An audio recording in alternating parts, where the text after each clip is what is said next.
Hey guys, welcome to my little corner of the internet. Chances are, if you found me, you've stumbled across me in a Google search or maybe some of my social media pages. I am a therapist and life coach, as you may have already guessed, and I wanted to talk to you guys a little bit about some common questions that I get. Some of them come from emails, social media, maybe YouTube videos, that kind of thing.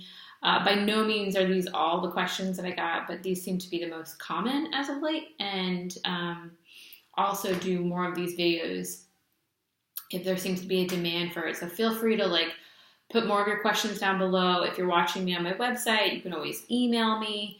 That's fine too, and hopefully I'll get to them and answer them. The first one I had mentioned at some point, like a modality. And for the layperson, they're kind of like, what the crap is a modality? It's basically the same thing. We use the word modality or intervention as clinicians. It's how we approach different problems. So if you have addiction, we are trained to use a different modality for that versus if you have like anxiety or marital issues. So for each therapist, they might be very well versed in certain modalities or interventions. Myself, I use a couple that I kind of go to. They're usually like motivational interviewing, CBT, which I'm sure you've probably come across at one point or another, maybe on Dr. Phil. And then like Gottman therapy for couples. That's pretty prominent. It's been around since like 1970. But those are kind of like my three go-to, but there's others like exposure therapy or strengths-based therapy. It really depends upon the person and what their goals are to what the therapist uses. Sometimes we have to adapt and we get new problems, so we have to go learn new interventions. But that's like very rarely.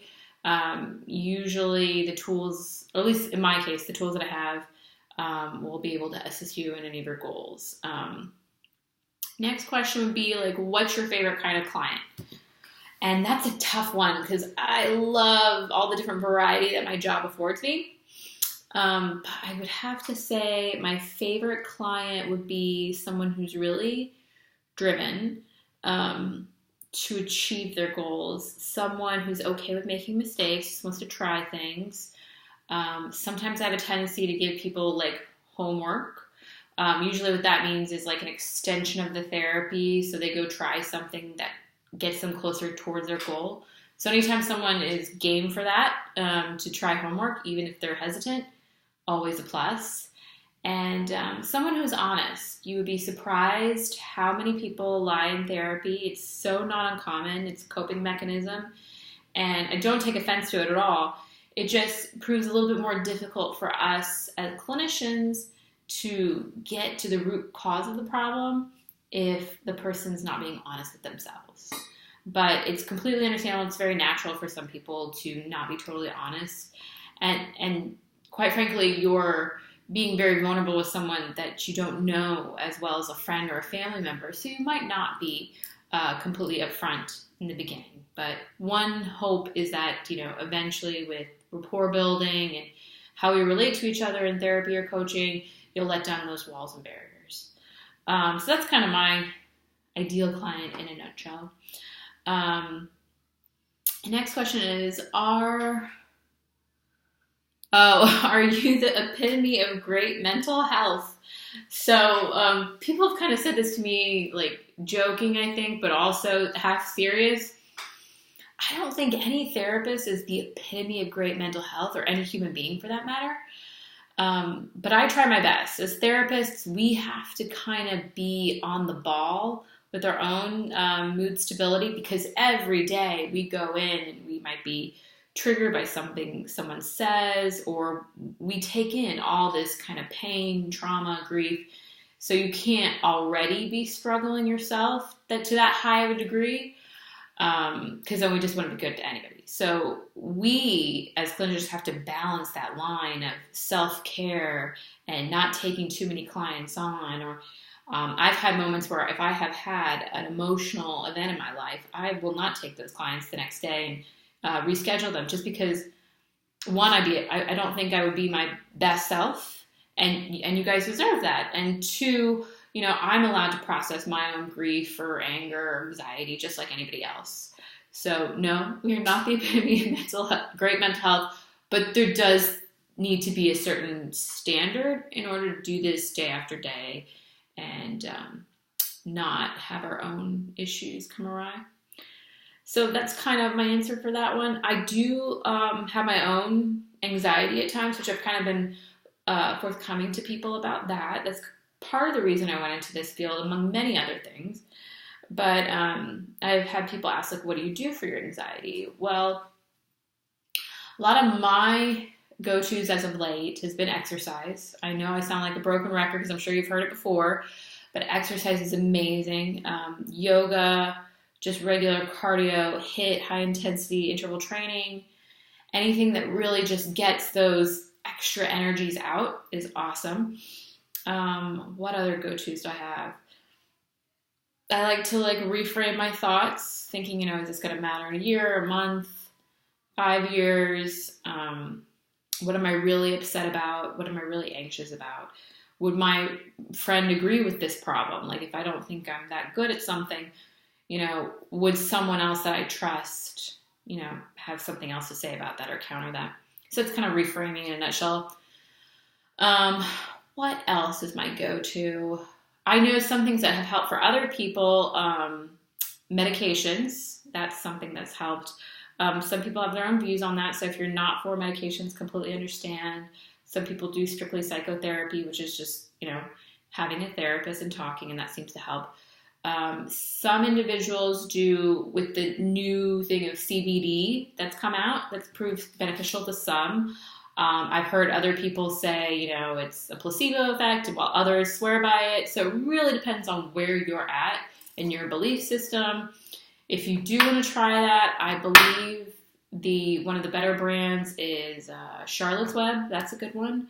And I think Bluebird Botanicals was a good one, but I've heard better things about the Charlotte's Web.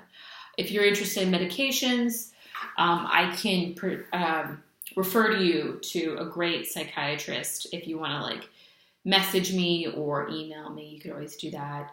And usually they're at below, or if I'm showing this on Facebook, there's a contact somewhere. So just feel free to reach out to me. So those are kind of some key things for anxiety that I can think of off the top of my head. Another good one, if anxious, this is probably more for the ladies, but maybe not necessarily. I always like to get going and do something like being mobile as far as cleaning my house or organizing things or redecorating or doing, my art. I think keeping busy and active and somewhat distracting so you're not stuck in your own head, that is beneficial for anxiety, depression, a host of other different emotional issues. So really keeping busy, trying to find something, a hobby that you love, and that way you can refocus your energies for a time being.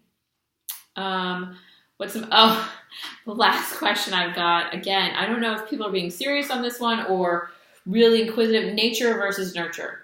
That's a big question because I know a lot of people think mental illness is genetic, where others think that it's a behavioral thing. You learned it from your parents.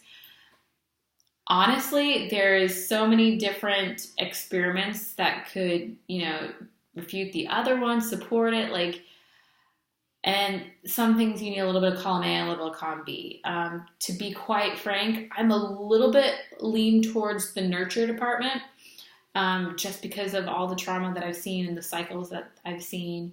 But that's not necessarily, bipolar has been shown prominently to be genetic related, and so is certain personality disorders. So it really is kind of like this, chicken or the egg kind of question that will probably not be answered in my lifetime, but here's hoping. So, sorry I can't give you the world's greatest answer on that question, but way to throw a hardball at me. So those are some of the questions that I've come across from you guys. Feel free to send me more, email me more, or just call me if you want to work on yourself. I love the job that I do, and I would be happy to help you. I think if I had millions of dollars or was a trust fund kid, I would still do this job. So know that when I say I love what I do and I'm passionate about being there for you and helping you with your goals, it's like, it's everything to me. It's my juice. It gets me going in the morning. So I will always do my best to be the best therapist and coach for you.